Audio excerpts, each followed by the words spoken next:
Hello everybody and welcome back to the channel. I'm Carl, of course, and today we start a series of vacuum expositions that I have been wanting to do for quite some time now, and now I have kind of a compilation of machines that I'd love to take a look at with you all.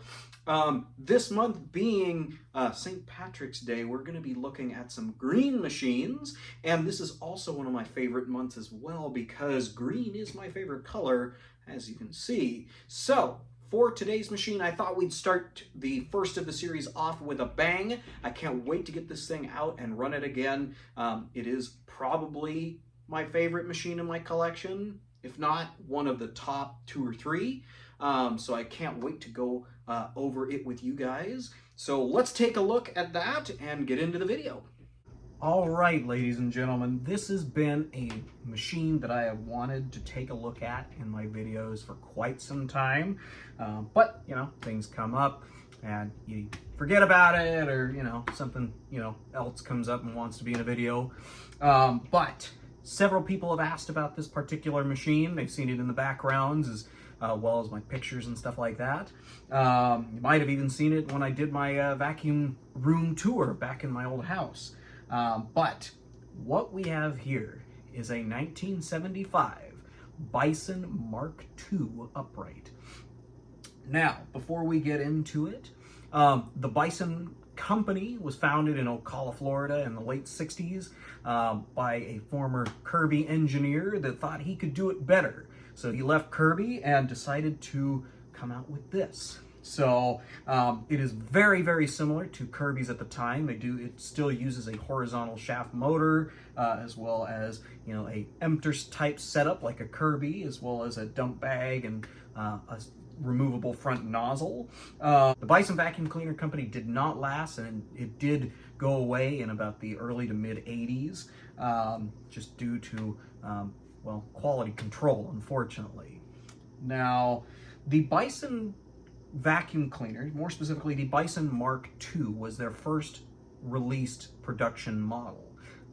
There was talk that there was a Mark I, which was a prototype that has not been photographed. However, I do have some original patents for the original Bison prototype, and I'll show a couple pictures of those right here.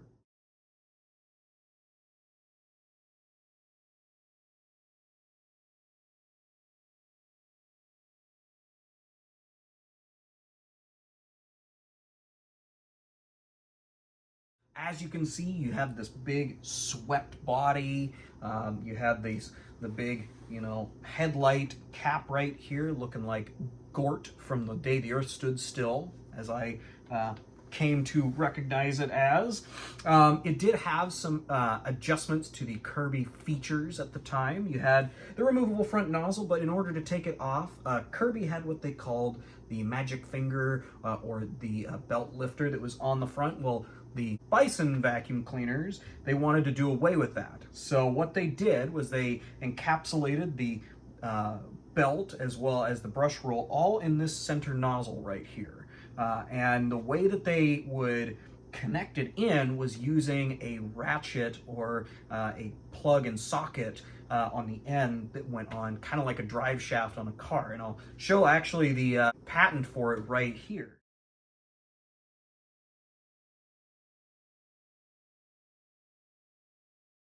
Now, the big issue with the patent, as well as what went into production, is it went from a metal or a cast aluminum armature with the socket to a plastic receiver on the inside of the nozzle. So what would happen is, over time, that receiver would get worn out, and basically your entire front vacuum setup would stop working minus the suction part. So your brush roll would just not work anymore.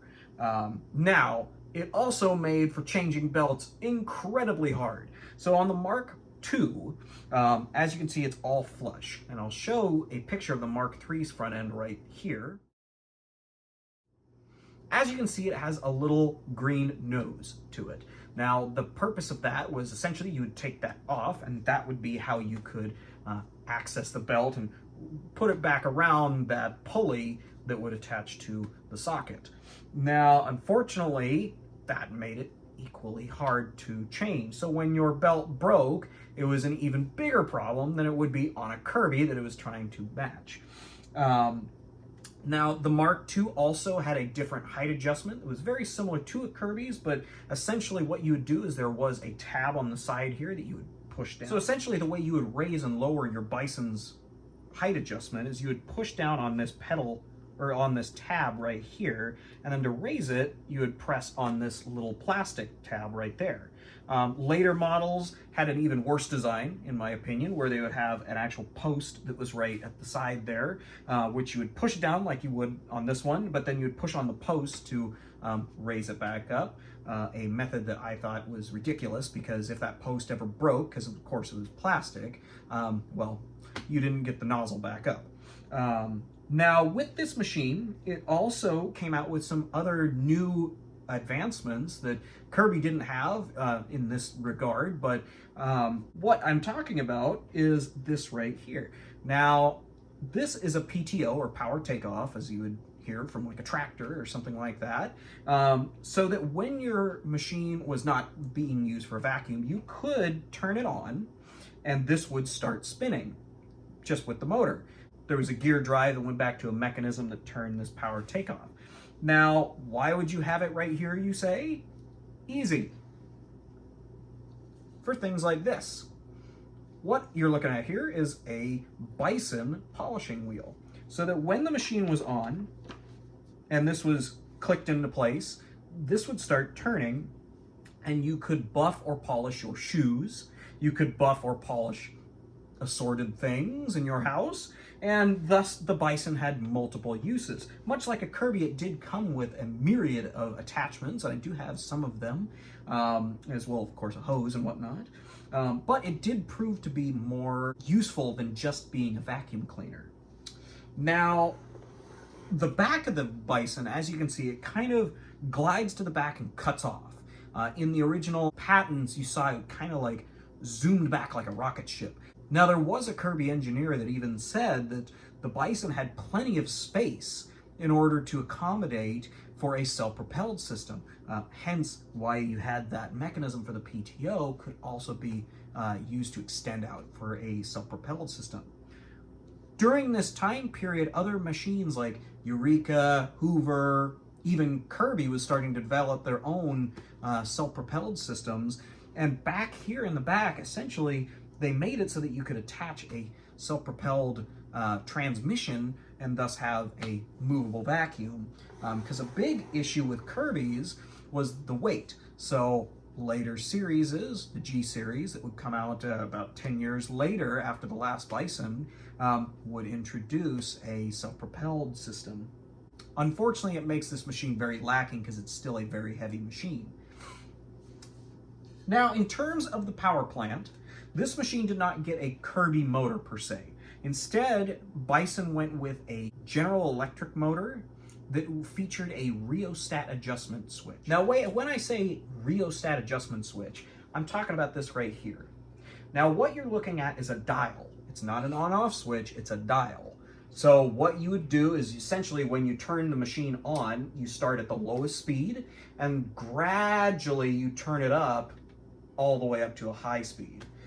That would give you, your higher speed for doing carpets and floors, lower speeds being for something simple like doing your, upholstery or delicate stuff like that. Now, the Bison also wanted to compete with Kirby in a way to secure the bag as well. So as you can see, this is very similar to a Kirby bag and that setup. However, instead of twisting the whole emptor to take it off, what you would do is there was a collar that you would turn and that would release the teeth, essentially, that are holding it together. Very similar system is what is actually used to hold on the front nozzle to the machine. Now, the Bisons never had a paper bag setup, unfortunately. Kirby would come out with one later, as well as, other brands like Hoover, Eureka already had their paper bag setups, so they already had something working against them, unfortunately. But with some adjustments, they could have had one. Now, like I was saying earlier, the big reason the Bisons didn't last was quality control. These tended to have a lot of power, so if you turned one on at full power with the nozzle all the way down, it would self-propel itself across the floor. And I heard of a story of that happening during a demonstration where the machine took off, ran into a wall, and broke the front nozzle right off of it. A brand new machine, completely demolished right there. They used a lot of plastic in these machines. As you can probably tell, the body is all plastic, the wheels plastic, the headlight lens plastic, the handle plastic. All these parts tended to fail. If these machines got shipped later, you could almost bet that that plastic was going to crack or fail somewhere. Unfortunately, a lot of machines have suffered and ended up getting thrown away just because there was nothing that people could do to fix them. The plastic was just too brittle at that time period. And that lasted all the way from the Mark II to the Mark III with that access point, as well as the Centurion and Centurion II. And I do have one of those as well that maybe we'll take a look at later. Anyways, now with this Bison, I do have a little bit of paperwork to go with it, in addition to that wheel. One of the couple of the few things I have, actually, the original owner's manual, in which case we see things talking about how all the parts and pieces that came with this machine. As you can see, it came with a lot of different attachments there, including a floor polisher.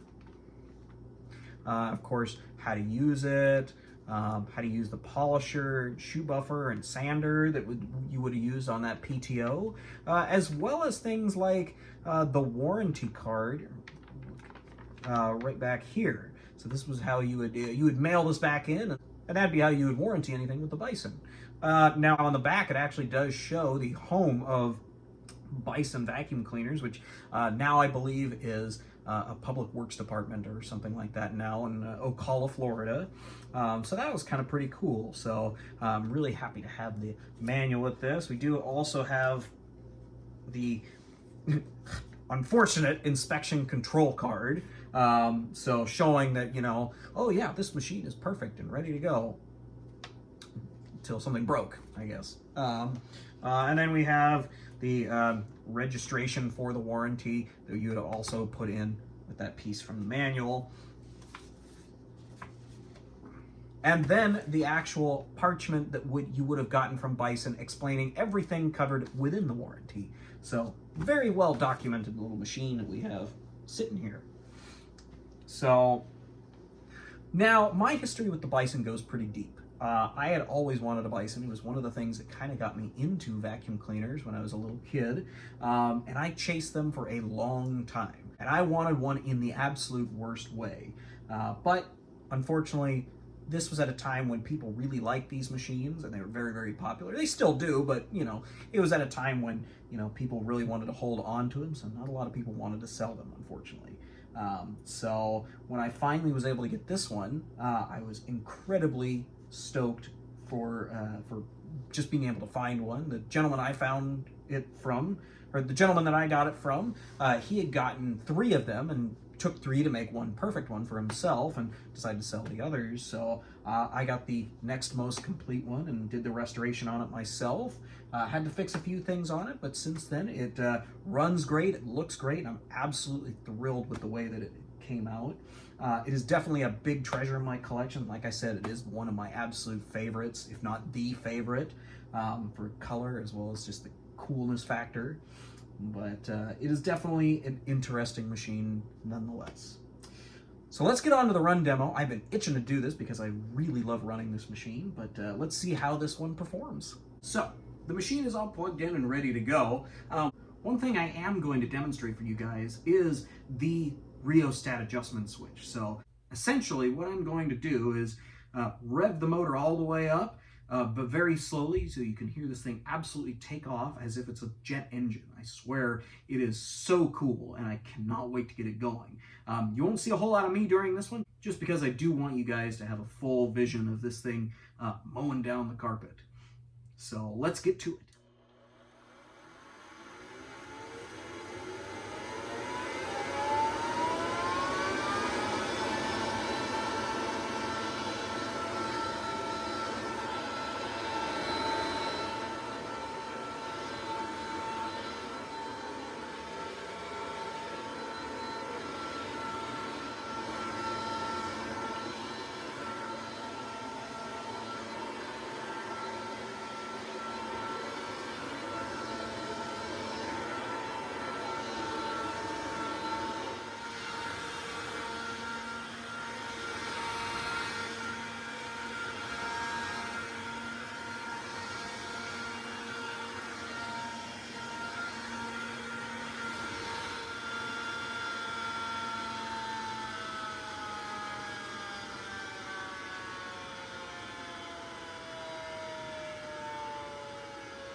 Now, I thought I'd even demonstrate how the little polisher wheel works with the PTO, just so we can see how fast that little guy gets wound up.